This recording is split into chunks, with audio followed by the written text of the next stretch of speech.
बिस्मिल्लाहिर्रहमानिर्रहीम। अस्सलाम वालेकुम। कैसे हैं आप? उम्मीद है खैरियत से होंगे। हमने कल तक नजरिया के बारे में पढ़ा। आज हमारा टॉपिक है नजरिए के माखज़। दर्ज अनासर की वजह से लोगों में नजरियात तश्कील पाते हैं। सबसे पहला है मुश्तरका मजहब। मजहब महज चंद इबादत का मजमुआ नहीं होता, बल्कि वो पूरी माशरती जिंदगी पर गहरे असरात रखता है। हर मजहब ने समाजी ताल्लुकात को मखसूस नजरियात की रोशनी में उस्तवार किया। मसलन यूरोप नजरिया ईसाइयत के तहत, जापान नजरिया बुद्ध मत के तहत, हिंदू नजरिया हिंदुइज्म के तहत और मुसलमान नजरिया इस्लाम के तहत जिंदगी बसर करना चाहते हैं। मुश्तरका नस्ल से मुश्तरक नजरियात जन्म लेते हैं। हम नस्ली लोगों में हमदर्दी और अखुवत के जज्बात पैदा करती है और ये एक फितरी अमल है। हम नस्ली एक मजबूत बंधन है जो मुश्तरक नजरियात के बाद इंसानों को खूनी रिश्तों में मुंसलिक किए हुए है। मुश्तरका जुबान और रिहाइश।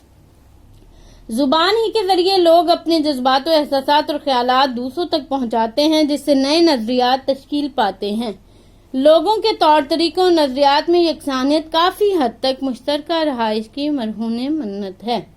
मुश्तरका सियासी मकासद। दौरे हाजिर की बेशतर कौमें अपने मुश्तरका सियासी मकासद और सियासी नजरियात की बदौलत अपनी कौमी जिंदगी की बका के लिए आज़ादी हासिल करने की कोशिश में लगी हैं, ताकि वो एक मजबूत कौम का रूप धार सकें।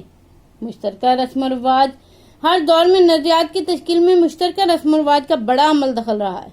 मुश्तरका रस्म और रिवाज की वजह से लोगों में सकाफती और फिक्री एतबार से नजरियाती हमआहंगी पैदा होती है। तो ये थे आज हमारे नजरिए के माखज़। इससे आगे हम नजरिए की अहमियत देखते हैं। इंसान एक मकसद के तहत दुनिया में आया है। बेमकसद जिंदगी कभी कामयाबी से हमकिनार नहीं हो सकती। कौमों के वजूद का पता उनके नजरियात से चलता है, यानी किस कौम का क्या मकसद है उसके नजरिए से ही सामने आता है। नजरियात कौमों में मकसद का शऊर पैदा करते हैं, यानी हमें हमारे मकसद की समझ अदा करते हैं। हम अपनी मंजिल की तरफ गामजन होते हैं तो हमें रास्ता जो है वो नजरिया दिखाता है। नजरियात से ही कौमें कामयाबी की मंजिल से हमकिनार होती हैं। नजरिया किसी सियासी, मुआशी, माशरती या सकाफती तहरीक को बुनियाद फराहम करता है, यानी कोई भी तहरीक जो आगे बढ़ना चाहती है, जिंदा रहना चाहती है, परवान चढ़ना चाहती है, वो क्या होगी? नजरिए के तहत आगे बढ़ सकती है।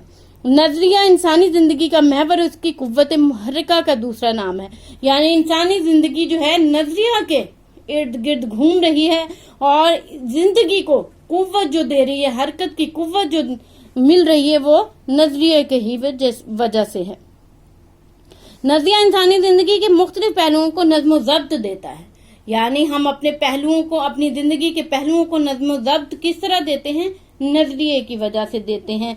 हमारी जिंदगी के उसूल जो बनते हैं वो नजरिए के तहत बनते हैं। हमारी सोच जो परवान चढ़ती है वो नजरिए के तहत चढ़ती है। हम अपनी मकासद में कामयाबी हासिल करते हैं तो नजरिए के तहत हासिल करते हैं।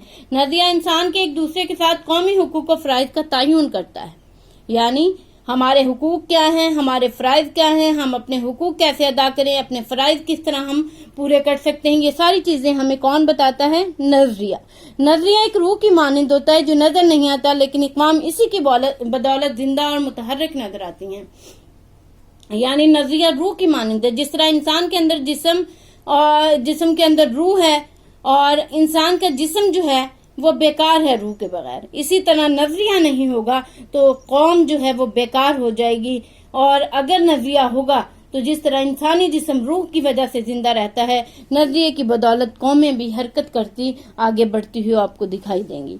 अगर कोई कौम अपने नजरिए को नजरअंदाज कर दे तो उसका वजूद खतरे में पड़ जाता है और कोई दूसरा नजरिया उसे अपने अंदर जम करने के लिए कोशिश हो जाता है, यानी उसे अपने अंदर समेट कर अपने नजरिए के तहत चलाने की कोशिश करता है, जो कोई कौम अपने नजरिए को भूल जाती है। ये थी नजरिए की अहमियत।